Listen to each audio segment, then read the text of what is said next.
Hello，大家好，我係思琪。咁今日呢條片呢，就係主要講我點樣由零開始自己申請加拿大嘅學生簽證，到我而家成功入境加拿大啦。我講一講我自己嘅背景先啦。咁我自己而家就係會去 Humber College 度讀啦。咁係多倫多呢邊嘅。多倫多呢邊呢，比較出名嘅學院有4間啦。咁佢係學院 college 就唔係大學嚟嘅。咁分別就係有 Humber 啦，有 Seneca 啦，有 George Brown 啦，同埋有Centennial 呢4間，咁呢4間都係相對知名啲嘅公立學院。咁我講一講我 Humber 呢邊嗰個 course 嘅學費先啦。咁我呢個一年咧就大概係10萬蚊港紙，未計生活費嘅。咁我讀緊呢個就係 Humber College 2年嘅 program 啦。咁佢加埋學費2年就大概20萬咁啦。但係呢一個係淨係講緊 college 嘅費用。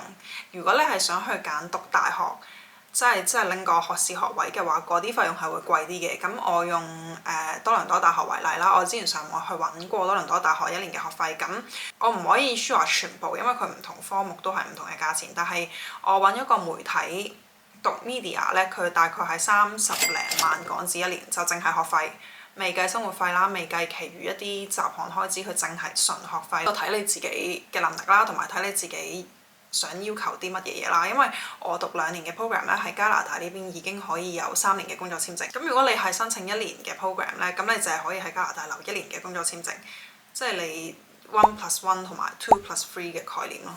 咁跟住之後咧，申請學生簽證嘅費用咧係150蚊加紙，即係我冇揾任何顧問去問，我自己申請咧就淨係150蚊加紙，再加 ETA 嘅7蚊。咁跟住之後我就會由我揀學校申請學校嗰邊開始要注意嘅開始講啦。我自己喺申請 Humber 嘅時候咧，首先佢會要求你要有你英文能力嘅嗰個成績啦，即係 English Proficiency 嗰樣嘢啦。只要你係 International Student，你都一定要有呢一個英文嘅成績喺度㗎啦。嗰個英文成績就係透過你考 IELTS 啦，或者去其他符合佢學校要求嘅一啲唔同嘅試入邊都得嘅。咁我自己嗰陣時咧，因為疫情嘅關係啦，佢係開咗一個叫 Duolingo 嘅網上考試，即係我係直頭喺屋企對住部電腦，跟住開咗個 cam， 然之後我就考完入邊啲嘢，跟住我係交嗰一份嘢去俾學校，佢都已經 OK 咗 accept 咗咁樣。IELTS 就基本上係大部分學校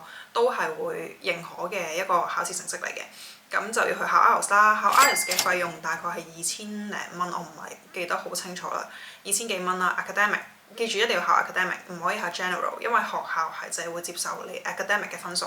咁 Academic 係難考過 General 嘅，但係你都要考㗎啦。咁你除咗要有英文嘅考試成績之外啦，你仲要有就係你中學畢業嘅畢業證。咁一定要係英文版本嘅，特別係有一啲科要留意嘅，譬如話你嚟呢邊你想讀 Econ 嘅，咁你喺香港中學嘅選修科入邊，你就要有修 Econ 呢啲科目，佢先至會俾你咯。即係譬如話你中學冇修 Econ 嘅，佢可能會要求你要讀一個 Econ 嘅課程先，即係你要有一個 Econ 嘅底先，佢先至會再俾你申請 Econ 呢邊嘅嘢咯。總之就係佢會要求你讀咗一啲相關嘅課程先，你先至可以再申請佢嗰個特定嘅科目。咁呢啲就大家自己留意咯。可能佢會有其他額外嘅要求，咁你就要睇下學校到時 send 俾你嘅 email 有冇其他額外嘅要求。如果唔係，最主要就應該係你中學畢業證明嘅英文版同埋你 IELTS 嘅成績，或者係相關科目嘅證明，主要係呢3樣嘢咯。同埋要留意嘅一樣嘢係，如果你係國際學生咧，你最好早呢3個月嘅時間啦，就已經申請咗學校先。係因為國際學生個位係少過 local 嘅，同埋你要早申請，你有時間搞 visa 嗰啲嘢啦，所以就起碼早最好3個月開始就已經申請咗學校啦。咁你仲要連埋你其他一啲要準備嘅文件，咁嗰啲都要時間啦，所以就最好早啲申請咗學校先啦。當你已經成功有學校嘅通知之後咧，你就可以開始申請你嘅 visa 啦。咁喺 visa 嗰度你首先就要去咗加拿大政府嗰個網先嘅，咁入邊你首先就要開一個 account。咁你再喺個 account 入邊，佢會問你有啲問題，你自己定嘅嗰啲問題，咁你就自己打你自己記得嘅答案落去啦。因為你每一次 log in，佢都會要求你再入多次嗰個答案，所以就一定要記得你自己 set 嘅問題同埋你個答案。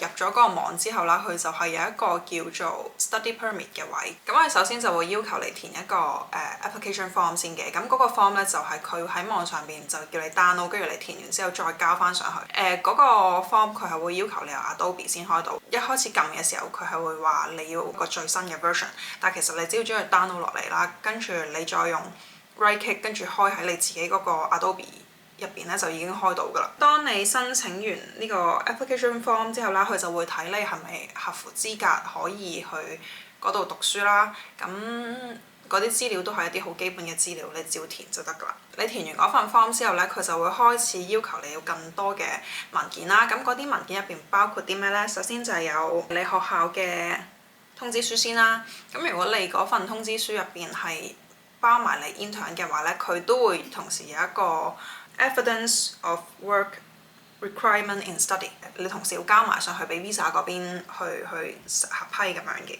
跟住你嘅財力證明啦，財力證明呢一個咧，咁我自己就係俾咗我銀行戶口嘅早3-4個月嘅嗰一啲月結單，咁就要英文版。所以如果你係用某一啲銀行咧，佢可能個月結單係得中文版嘅話咧，你就要早啲撳定你要英文版，因為你可能下個月先收到你英文版嘅月結單。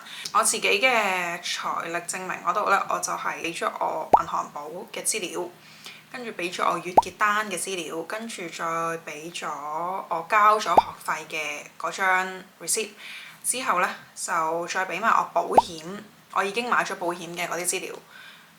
我諗而家買保險好緊要喎，因為佢特別係而家疫情咁樣嘅關係咧，你有嗰個保險嘅證明可能會有幫助啦。我唔係好清楚有冇幫助，但係我係俾埋佢睇。如果你係要嚟父母嗰邊嘅財力證明嘅話咧，嗰封信就寫咗I'm able to provide sufficient funds to responsibly cover her expenses during the entire educational program。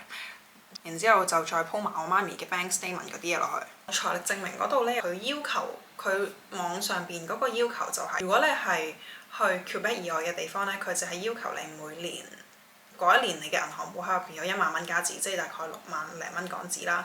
但係最好你就唔好淨係準備呢一個數，因為呢個數佢有機會係會覺得你唔夠喺嗰度生活嘅，所以你最好就俾多少少你嘅財力證明啦，越多就越好啦。咁跟住之後就係要一張大頭相啦。咁我自己影嗰張大頭相咧，就係我自己喺屋企用個白牆影嘅啫。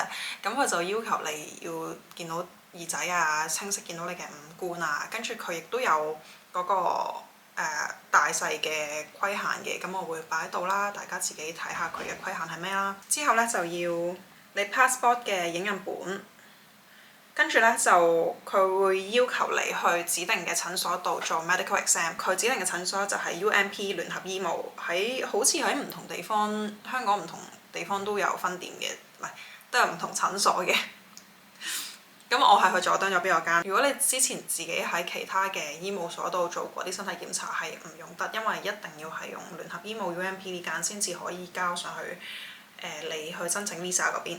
之後咧就係有一個叫 letter of explanation， 簡單啲嚟講咧，即係一封自我展述嘅信咁樣啦。呢一封 LOE 呢一封信咧，就係佢係話可以揀交或者唔交，咁但係其實你都一定要交㗎啦。咁嗰一封信入邊要寫啲咩咧？就係寫你點解揀去加拿大啦，跟住你就再講埋你唔會喺嗰度長期逗留啦。即係你唔可以有任何移民嘅傾向啦，你就係話你去讀完書之後咧，你就會翻香港㗎啦。跟住仲要再講嘅咧就係、你對於你身為一個國際學生喺嗰邊嘅責任，你就總之清楚講明你好清楚知道你係一個國際學生，你要尊重當地嘅文化，你要尊重乜乜乜乜嗰啲嘢啦。咁嗰一封信你上網都可以揾到好多 example 嘅。咁當然唔會全部照抄足啦，因為佢係真係會去 check 你封信。咁如果你個個都寫到一樣，就好明顯㗎嘛。所以你最好自己真係發自內心咁寫一啲點解你揀嚟加拿大嘅原因咁樣啦。跟住之後咧，你又係做完一堆嘢之後，佢又係會繼續 send email 同你講話你要去做一個叫做 biometric 嘅嘢。咁嗰個就係去印你嘅手指紋，你要 book 咗先，跟住你再去金鐘嗰邊做你手指紋。